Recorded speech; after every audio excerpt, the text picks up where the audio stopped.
TV 타임즈. 더마카와 함께 시선 집중의 문을 열겠습니다. 어서 오세요. 네, 안녕하세요. 더마카입니다. 오늘도 삐딱산 정신에 입각해서 주요 뉴스 챙겨 드릴 텐데요. 임금님 귀에 캔디님이 종비기가 색동 저고리를 입었네요. 종배 형님도 추석 특집으로 하루 정도 색동 저고리 입고 진행하시면 어떨까요? 아, 제가요? 네, 종비기가 누구냐라고 하시는 분 계실 텐데 저희가 유튜브로도 지금 방송이 되고 있습니다.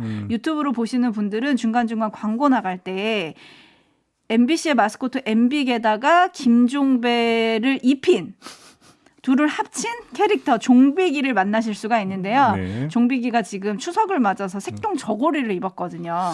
제가 색동 저고리 입으면 잘 어울릴 것 같지 않나요? 네, 도사가 틀려나? 그러면 이게 뭐 이거 깃털 달린 저거 모자도 써야 되는 겁니까? 그러면 무릎팍 도사가 되는 거죠, 그러면. 그러네요. 그럼 무릎 탁 도사와 어떻게 콤비 진행을 하셔야 될까요? 아, 그래요? 빨리 넘어가죠. 네. 네. 까루님, 아침 출근길에 타이어 펑크 나서 천천히 어허. 회사에 도착했습니다. 길가에 세울 곳이 없어서 오다 보니 회사까지 왔습니다. 펑크난 상태로? 그러셨나 봐요. 그러면서 한마디 남기셨어요. 네. 운전하시는 분들 타이어 관리 잘하세요. 그렇죠. 지금 도로 상황이 그렇게 꼭 좋다고 볼 수는 없겠죠. 태풍 여파가 좀 있을 테니까 별별 이물질이 아직은 도로 위에 남아있을 가능성도 있다고 봐야 되겠죠. 그렇죠. 네, 조심하시기 바라고요. 네, 그런 아침 맞으시길 바라겠습니다. 네, AS 타임 가시죠. 네, 데이지님이 강풍에 수확 앞두는 과일들이 다 떨어지고 추석 대목에 상인들과 농민들이 걱정입니다라는 댓글을 보내주셨는데요. 이렇게 태풍이 지나간 자리 상처가 지금 크게 남았습니다. 네. 특히 포항의 피해가 지금 이번에 굉장히 컸는데요. 포항의 한 아파트의 경우에 지하 주차장에 물이 차면서 차를 빼러 갔다가 실종 신고된 주민 등 8명이 밤새 구조가 됐습니다. 이 중 2명은 지하 주차장 배관을 잡고 버티면서 정말 극적으로 생존해서 돌아왔습니다. 네. 이 소식을 들으면서 더 많은 기적을 기대하기도 했었는데요. 6명은 심정지 상태로 발견이 됐습니다. 당초 실종 신고가 7명이었었는데 1명이 지금 더 발견이 된 상황이거든요. 아마 더 있지 않을까 싶어서 수색은 더 진행이 되고 있고요. 더 안타까운 거는 또 바로 옆에 다른 지역의 아파트 주차장에서도 1명이 숨진 채 발견이 됐습니다. 네. 안타까운 사고고 이런 사고가 나올 때마다 나오는 말이 있습니다. 또 반복됐다. 지하 주차장의 사고 왜 이렇게 반복되나 이런 뉴스가 오늘 아침 네. 신문에 많이 실렸던데요. 제이비 이 점을 좀 짚어봐야 될 것 같아요. 그러니까 이제 배수 시설, 방수 시설 설치 이 이야기가 지금 이제 따라붙고 있는 거 아니겠습니까?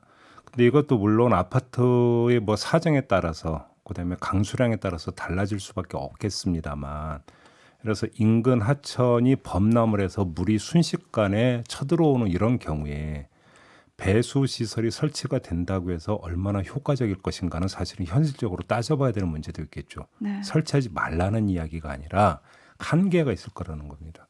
그래서 지금 나오고 있는 이야기가 근본적으로 방수 시설이 좀 설치가 돼야 되는 거 아니냐. 더 나아가서 의무화돼야 되는 거 아니냐. 네. 그럼 방수 시설이라고 하는 것은 뭐겠어요? 결국은 지하 주차장에 갖고 있는 구조적 특성 때문에 그냥 물이 거침없이 이제 흘러 들어오는 거잖아요. 그걸 막기 위한 차수판 설치가 필요한 거 아니냐. 이런 이야기가 나오고 있는 건데, 이게 제도로까지 연결이 돼서 정말로 의무 규정으로 지금 강제할 수 있을 것인지 이걸 좀 따져봐야 되겠죠. 그리고 설령 그게 도입이 된다 하더라도 새로 짓는 아파트에 뭐 적용이 된다 하더라도 기존 아파트가 지금 도대체 몇 채겠습니까? 그럼요. 그럼 거기는 또 오래된 아파트는 사각지대로 남는 거잖아요. 그러니까요. 자, 아무튼 좀 종합 점검이 필요한 거고요. 이런 비극은 반복이 되면 안 되는 거 아니겠습니까? 소 잃고 외양간 고친다고 하는데 소 잃더라도 외양간 고칠 때는 고쳐야 되는 겁니다. 네, 좀 확실히 고쳐야 될 것 같아요. 네. 관련 규정들을 좀 찾아보니까 행정안전부에 지하 공간 침수 방지를 위한 수방 기준이 있다고 합니다. 근데 이런 경우에는요, 이게 침수 피해가 우려되는 지역에 한해서 적용이 된다고 하고요. 또 예를 들어서 서울 서초구나 광진구 같은 일부 지역에서는 그 지하가 있는 건물에 대해서 차수판 설치를 의무화하고는 있는데 문제는 벌칙 규정이 없어서 사실상 권고 수준에 불과하다고 하더라고요. 이런 돈 들어가니까 설치 안 하는 경우도 있죠. 네, 근데 돈보다는 생명이 우선 아니겠습니까? 당연하죠. 그러니까요. 6490님 법으로 지하주차장 물막이 장치 의무화 추진해야 합니다라고 해주셨는데 지금 제이비가 말씀하신 것처럼 소 잃고도 외양간을 안 고치면 큰 사고가 더 나지 않겠습니까? 그럼요. 꼭 네. 이번에 철저하게 좀 고쳐졌으면 좋겠다 싶습니다. 네. 뉴스와 분석이 함께하는 제이비타임즈 오늘 주목할 뉴스들 챙겨드리겠습니다. 첫 번째 뉴스 어떤 건가요? 이 이야기는 태풍 관련 소식부터 좀 먼저 전하겠습니다. 이 태풍 흰남노 북상으로 정부가 비상 상황에 돌입했던 5일 저녁이었는데요. 법무부 직원들이 술판을 벌였다고 보도가 나왔습니다. 네. 전남 여수 출입국 사무소 직원 14명이 고깃집에서 술을 곁들인 단체 회식을 벌였다는 건데요. 이들은 2-3시간가량 저녁 식사를 하면서 술을 함께 마셨다고 합니다. 이 소식이 알려지자 법무부가 경위 조사에 나섰다고 하는데요. 왜 이런 일이 반복이 되는지 정말 참 이해를 할 수가 없습니다. 그러게요. 대통령은 대통령실에서 비상대기하고 회의만 8번 했다고 하는데 일선 공무원들이 이렇게 지금 술판을 벌였다는 거죠. 윤석열 대통령이 자주 쓰는 단어가 하나 있죠. 공직기강이라는 단어를 참 애용을 하시더라고요. 근데 이번이 딱 이런 경우 아니겠습니까? 기강이 빠져도 한참 빠졌던 거라고 볼 수밖에 없는 거지 않습니까? 아니 그렇죠. 여수라고 제가 지금 말씀을 드렸어요. 네. 어디입니까? 흰남노가 휩쓸고 지나갈 것이라고 예보된 남해안 지역입니다. 이곳의 공무원들이 정부의 비상대기 명령에도 불구하고 술판을 벌였다. 여기에 도대체 무슨 설명과 무슨 분석이 필요하겠습니까? 필요한 거 아무것도 없잖아요. 없죠.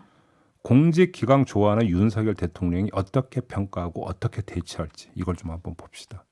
네, 공직기강 어떻게 세우시는지 지켜보겠습니다. 참고로 전남 여수 출입국 사무소 직원들이 술판 회식을 벌인 5일이요. 그날 아침 8시부터 광주 기상청이 전남 여수시 거문도 초도, 남해서부 동서쪽 먼바다 등의 태풍 경보를 발효했었던 날입니다. 온 나라가 완전히 태풍 때문에 초긴장 상태에 들어가 있었던 시점인데 도대체 무슨 생각으로 단체 회식을 합니까? 그러게 말입니다. 빵꾸쟁이님, 기강이라는 게 없는 듯 하면서 3글자 남겨주셨습니다. 쯧쯧쯧. 네.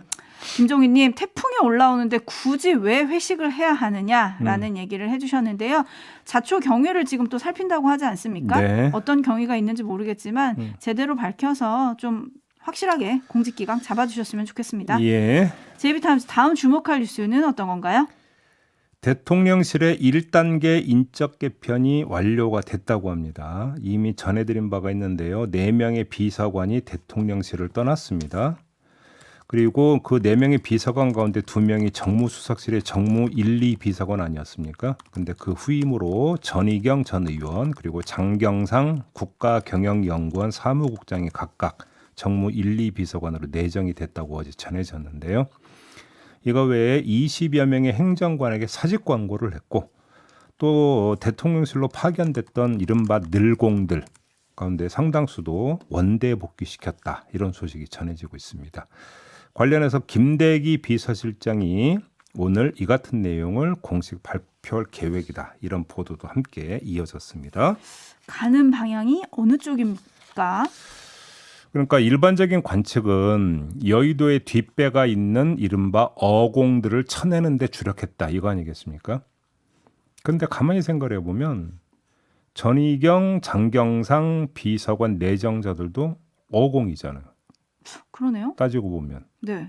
따라서 핵심은 어공이냐 늘공이냐가 아니라 그 어공들의 족보다 이렇게 봐야 되겠죠. 족보 따져봐야 되나요? 네. 자, 관련해서 주목할 점이 전희경, 장경상 두 비서관 내정자의 이력인데요. 전희경 내정자는 20대 비례대표 의원 출신으로 새누리당 대변인을 지냈고요. 김기현 전 국민의힘 원내대표 비서실장을 지낸 바가 있습니다. 장경상 내정자는 18대 대선 때 박근혜 후보 캠프 전략기획팀장 그리고 최경환 전 기재부 장관 정책보좌관을 지낸 사람이고요. 자, 제가 이력을 간략히 추려드렸는데 네. 이 이력에서 공통분모가 하나가 있습니다. 뭐죠? 윤핵관들과의 인연이 별로 눈에 띄지 않는다는 점입니다. 그렇죠? 거기다가 이번에 정리된 어공들의 뒷배는 상식적으로 윤핵관들이라고 봐야 되고 또 그런 보도가 있었고요. 그럼 결국 뭐가 되는 겁니까? 윤핵관 그림자 지우기다. 이렇게 성격 규정하면 되는 거 아니겠습니까? 성격이 이렇다면 이 작업의 일단락은 내일 국민의힘이 비대위를 띄우면 권성동 원내대표가 정말로 원내대표직을 내려놓는지 여부, 여기서 결국은 최종 결말이 이루어진다, 이렇게 봐야 될 것 같습니다. 이미 권성동 원내대표는 비대위 출범하면 거취를 표명하겠다라고 했잖아요. 네. 그거를 다 사퇴로 해석을 하긴 하던데 뭐 사퇴를 뭐 하겠죠. 네, 이렇게까지 지금 다 그러니까 기정사실로 놓고 후임자까지 지금 보도가 나오고 있는 네, 판에 이름이 지금 나오고 계십니다. 그다음에 뭐 대통령실의 움직임을 보면 누가 보더라도 뭐 그 방향은 이렇게 잡힌 걸로 지금 해석을 할 수밖에 없는 거겠죠. 버틸 힘이 있겠느냐라고는 뭐 이건 뭐 당연히 따라 나올 수 있는 의문이겠죠. 네, 지금 전희경 전 의원 이력을 설명하시면서 김기현 의원이 원내대표 시절에 비서실장이었다라고 말씀해 주셨잖아요. 그랬더니 쌈먹을래 촌철님이 그럼 김기현 의원이 신윤핵관으로 등극한 건가요? 라고 네. 또 신핵관, 윤핵관 뭐 이런 얘기들이 지금 나오고 있고요. 5696님은 전희경 전 의원이요? 아니 왜 보수가 빠진 자리에 극우가 들어가는 거죠? 라고 보내주셨고 안데르센 TV님은 전희경 씨는 논문 표절로 문제가 됐던 사람 아닙니까? 네. 라고 해주셨는데 네. 지금 이 대통령실 개편 관련해서 윤핵관 지우기 이면에 보수 색채 강화 이런 방향은 괜찮은 거냐 좀 질문하시는 분들이 계십니다. 네. 왜냐하면 전희경 전 의원이 박근혜 정부 시절에 국정교과서 추진에 앞장을 섰고요. 또 박근혜 전 대통령 탄핵에 반대하면서 태극기 집회에서 참석도 했고 연설도 했던 인물이거든요. 네. 이건 어떻게 보십니까? 색깔의 문제잖아요. 근데 색깔에도 두 종류가 있다. 그래요? 지금 말씀하신 건 이념의 색깔 아니겠습니까? 근데 윤석열 대통령은 이념의 색깔보다는 또 다른 색깔을 중시한 거 아니냐. 이른바 단심. 최고 권력자를 향한 단심을 우선시한 게 아니냐. 아, 이렇게도 읽을 수 있는 거 아니겠습니까? 오, 그렇지 않나요? 또 듣고 보니 그러네요. 그렇죠. 네, 사람답게 사는 세상님, 대통령실 존재 목적이 나라 운영을 잘 하기 위함이라면 저는 좀 이번 개편 인사가 좀 마음에 안 찹니다라는 의견 보내주셨고요. 6307님, 인재풀이 좀 좁은 거 아닌가요? 좀 인사 돌려 쓰시느라 힘드신 것 같습니다라고 지적을 해주셨는데 개인적으로는 그 진단에 저도 동의합니다. 아, 그래요? 네. 국민의힘 얘기가 나온 김에 이 점도 좀 짚어볼까요? 이준석 전 대표가 16일이죠. 경찰에 출석해서 조사를 받는다 뉴스가 나왔는데 네.